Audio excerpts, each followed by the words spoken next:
तो कश्मीरी पंडितों पर सवाल पूछा गया फारूक अब्दुल्ला को, तो वो कैसे भड़क गए और कैसे उन्होंने कमीशन का राग छेड़ दिया, वो आप देखिए।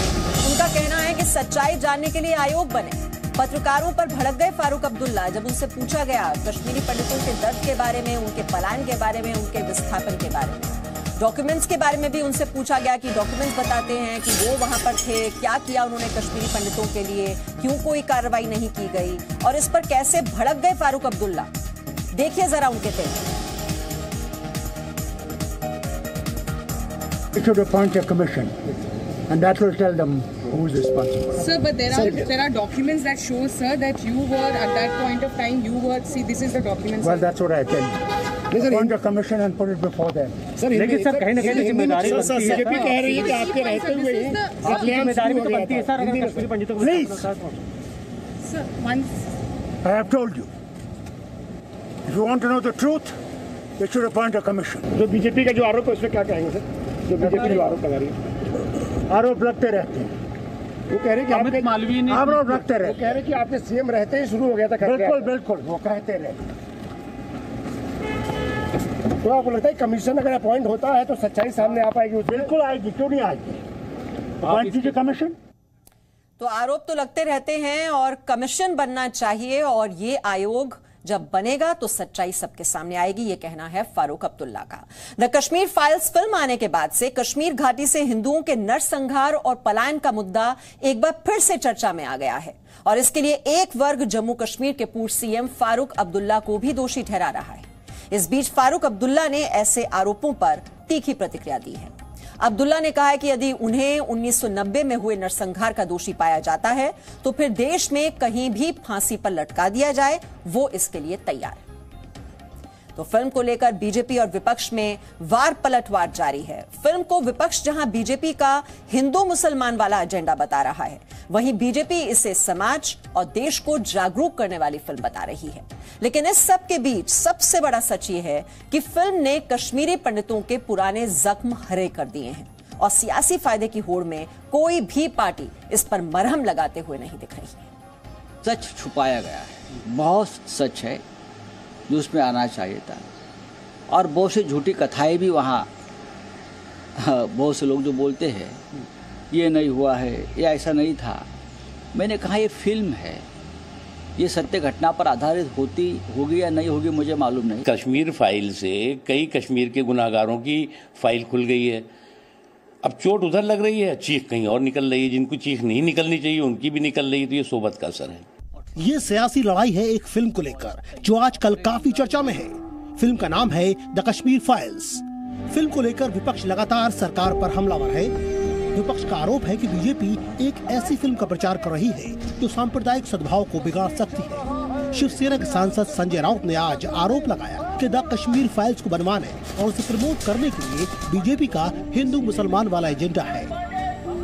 ये कोशिश हो रही है करने की फिर एक बार इस फिल्म के जरिए। ऐसा नहीं होना चाहिए।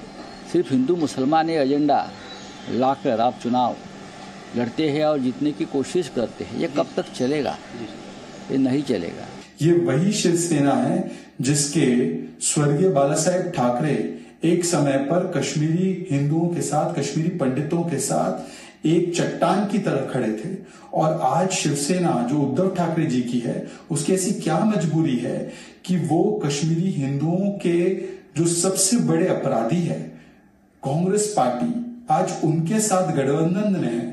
और ये बात मैं नहीं कह रहा, ये बात कश्मीरी पंडित खुद कह रहे हैं। संजय राउत ने बीजेपी पर कश्मीरी पंडितों से वायदा खिलाफी का भी आरोप लगाया और नसीहत दी कि कश्मीर जैसे संवेदनशील मुद्दों पर राजनीति करना ठीक नहीं है। इस पर बीजेपी ने राउत को बाला साहेब ठाकरे की नजीर दे डाली और कहा कि ये सब कांग्रेस की संगत का असर है, जो कभी कश्मीरी पंडितों के हक की बात बोलने वाली शिवसेना भी अब कांग्रेस की जुबान बोल रही है।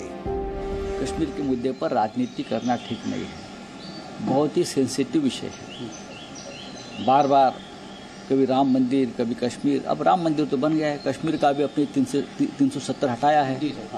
हाँ, हटाया है ना। तो अब जो पाक व्याप्त कश्मीर है पीओ के, वो लाने का वादा आपका था, वो पूरा कर लीजिए।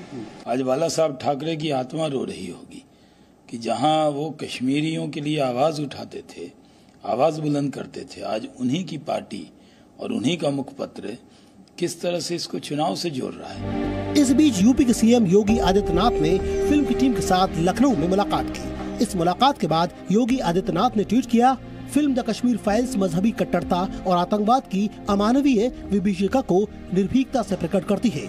निसंदेह ये फिल्म समाज और देश को जागरूक करने का काम करेगी। ऐसी विचारोत्तेजक फिल्म बनाने के लिए पूरी टीम को बधाई देता हूँ। योगी आदित्यनाथ ने फिल्म का विरोध करने वालों को संदेश देने की कोशिश की। वहीं कांग्रेस के वरिष्ठ नेता गुलाम नबी आजाद ने कहा कि कश्मीर में आतंकवाद से हर इंसान सताया हुआ है, फिर चाहे वो कश्मीरी पंडित हो या कश्मीरी मुसलमान। आजाद ने हालात के लिए हर पार्टी को जिम्मेदार बताया। सब एक जम्मू कश्मीर के हिंदू मुसलमान, कश्मीरी मुस्लिम, कश्मीरी पंडित, डोगरा नॉन डोगरा, सब उससे प्रभावित हुआ। 18, 19, 20, 21, 22, 23 आप पर एक इल्जाम है कि आपने ढेर सारे। तो क्या द कश्मीर फाइल्स के पीछे भी बंटवारे की सियासत है? अगर जवाब हाँ है तो ये सियासत 2024 के चुनाव तक जाएगी, ये कहना जल्दबाजी होगी। लेकिन इतना जरूर दिख रहा है, इस सियासत से कश्मीरी पंडितों के जख्म हरे ही हो रहे हैं, पर मरहम रखता कोई दिख नहीं रहा। ब्यूरो रिपोर्ट, जी मीडिया।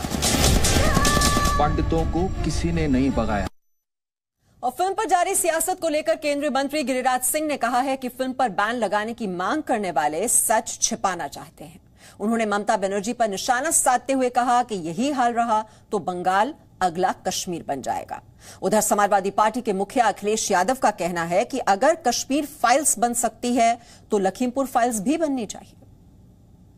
मैं आज कह रहा हूं, पता नहीं किनको क्या बुझा है, ममता की वही रोल है ममता बनर्जी का, जो कभी कश्मीर में राजनेताओं का, चाहे फारूक हो, कांग्रेस हो, जिस ढंग से किया। आज बंगाल अगला कश्मीर होगा अगर बंगाल के हिंदू अभी अपने वजूद की लड़ाई नहीं लड़े तो। एक डिस्ट्रिक्ट नहीं, दर्जनों डिस्ट्रिक्ट है और देश के अंदर में कट्टरवादिता से खतरा है। हमें मुसलमानों से खतरा कम है, मुस्लिम कट्टरपंथियों से ज्यादा खतरा है। ये फिल्म या कश्मीर फाइल्स पे, और आप तो पड़ोसी जिले के हो, अगर कश्मीर फाइल पे फिल्म बन रही है तो कम से कम लखीमपुर फाइल्स पे भी फिल्म बननी चाहिए। ये पड़ोसी जिला जहां पर जीप से किसानों को कुचल दिया गया था, समय आए और लखीमपुर फाइल्स पे भी फिल्म बने। वहीं कांग्रेस के वरिष्ठ नेता मल्लिकार्जुन खड़गे ने फिल्म को लेकर कहा कि फिल्म के जरिए देश का माहौल बिगाड़ने की कोशिश की जा रही है। वहीं बीजेपी सांसद विजयपाल सिंह तोमर ने विपक्ष पर निशाना साधते हुए कहा कि जिन्होंने पहले सच को दबाया वो अब बौखला रहे हैं। मैं आज तक कोई प्राइम मिनिस्टर को नहीं सुना, मेरे भी मैं हमेशा बोलते रहता हूँ, कम से कम मेरे को पॉलिटिक्स में आके 55 साल से मैं देख रहा हूँ, छोटा कार्यकर्ता से लेकर यहाँ दिल्ली तक पहुँचा हूँ। कोई प्राइम मिनिस्टर किसी फिल्म की एडवर्टाइजमेंट ऐसा नहीं करा कि वो अपने पार्टी में बोलते हैं, दूसरे जगह बोलते हैं। यही है कि इस ढंग की बात करके प्राइम मिनिस्टर देश का माहौल बिगाड़ना चाहते हैं। ये तो आज से चलाया जा रहा है, ये सच कहा है प्रधानमंत्री जी ने। कुछ लोगों के तो एजेंडे में ही ये चीज है, सच्चाई सामने नहीं आनी चाहिए, इसको इतने दिन से दबा के रखा गया है। बहुत मामले ऐसे हैं जहाँ सच्चाई सामने, इतिहास सामने नहीं आना चाहिए, सच्चा इतिहास नहीं आना चाहिए। अब सच्चाई सामने आ रही है, इन 7 वर्षों में बहुत सच्चाई सामने आई है, तो उससे इन लोगों में बौखलाहट है, परेशानी है। वहीं प्रधानमंत्री नरेंद्र मोदी ने द कश्मीर फाइल्स फिल्म की तारीफ की थी और कहा था कि ऐसी फिल्में बनती रहनी चाहिए। कश्मीर फाइल फिल्म की चर्चा चल रही है और जो लोग हमेशा फ्रीडम ऑफ एक्सप्रेशन के झंडे लेकर के घूमते हैं, वो पूरी जमात बौखला गई है पिछले 5-6 दिन से। और ये फिल्म का तथ्यों के आधार पर, आर्ट के आधार पर उसकी विवेचना करने के बजाय उसको डिस्क्रेडिट करने के लिए बड़ा मुहिम चला है, आपने देखा होगा। जिनको लगता है कि ये फिल्म ठीक नहीं हुआ, अपनी दूसरी फिल्म बनाए, कौन मना करता है। लेकिन उनको हैरानी हो रही है कि जिस सत्य को इतने सालों तक दबा करके रखा उसको तथ्यों के आधार पर जब बाहर लाया जा रहा है और कोई मेहनत करके ला रहा है तो उसको पूरी इकोसिस्टम लग गई है, पूरी इकोसिस्टम लग गई है। मेरा विषय कोई फिल्म नहीं है, मेरा विषय है कि जो सत्य है उसको सही स्वरूप में देश के सामने लाना देश की भलाई के लिए होता है। उसके कई पहलू हो सकते हैं,